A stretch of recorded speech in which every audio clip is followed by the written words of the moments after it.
ചേർപ്പിൽ ഗുണ്ടാ സംഘത്തിന്റെ അറസ്റ്റിൽ നിർണായക വിവരങ്ങളുമായി പോലീസ്.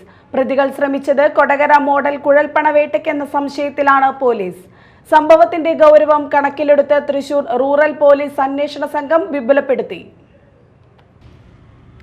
ഹൈവേ റോബറിക്ക് വേണ്ടിയാണ് 34-അംഗ ഗുണ്ടാ സംഘം ഒത്തുചേർന്നതെന്നും പനംകുളത്തെ വീട്ടിൽ സംഘടിച്ചതെന്നും റിമാൻഡ് റിപ്പോർട്ടിൽ പറയുന്നു. റിമാൻഡ് റിപ്പോർട്ടിന്റെ പകർപ്പ് മീഡിയ ടൈമിന് ലഭിച്ചു. മാരകായുധങ്ങളും മുളകുപൊടികളും പ്രതികളുടെ വാഹനത്തിൽ സൂക്ഷിച്ചത് കവർച്ച ലക്ഷ്യമിട്ടെന്നും പോലീസ് അന്വേഷണത്തിൽ കണ്ടെത്തി. കൊടകര കുഴൽപ്പണ കേസ് പ്രതികളായ മാർട്ടിനും ഷാഹീനും അടക്കമുള്ള സംഘത്തെ മറ്റൊരാൾ നിയന്ത്രിച്ചിരുന്നതായും അന്വേഷണ സംഘത്തിന് വിവരം ലഭിച്ചു. 100-ലധികം കേസുകളിൽ പ്രതികളായ ഗുണ്ടാ സംഘം ലക്ഷ്യമിട്ടത് വിവിധ സ്ഥലങ്ങൾ കേന്ദ്രീകരിച്ച് 1-ലധികം കവർച്ചകൾക്കെന്നും സൂചനയുണ്ട്. സംഭവത്തിന്റെ ഗൗരവം കണക്കിലെടുത്ത് തൃശൂർ റൂറൽ പോലീസ് അന്വേഷണ സംഘം വിപുലപ്പെടുത്തി. ഇരിങ്ങാലക്കുട സ്പെഷ്യൽ ബ്രാഞ്ച് ഡിവൈഎസ്പിമാർക്കൊപ്പം ഡാൻസ് ഓഫ് ഷാഡോ പോലീസ് അംഗങ്ങളെയും സംഘത്തിൽ ഉൾപ്പെടുത്തി. കരുവന്നൂർ പനംകുളത്ത് നിന്നാണ് ചൊവ്വാഴ്ച വൈകിട്ട് ഇവർ അറസ്റ്റിലായത്. ജില്ലയിലെ വിവിധയിടങ്ങളിൽ നിന്നുള്ള കുറ്റവാളികൾ പിറന്നാൾ ആഘോഷത്തിനെന്ന പേരിലാണ് ഒത്തുകൂടിയത്. Media time Thrissur.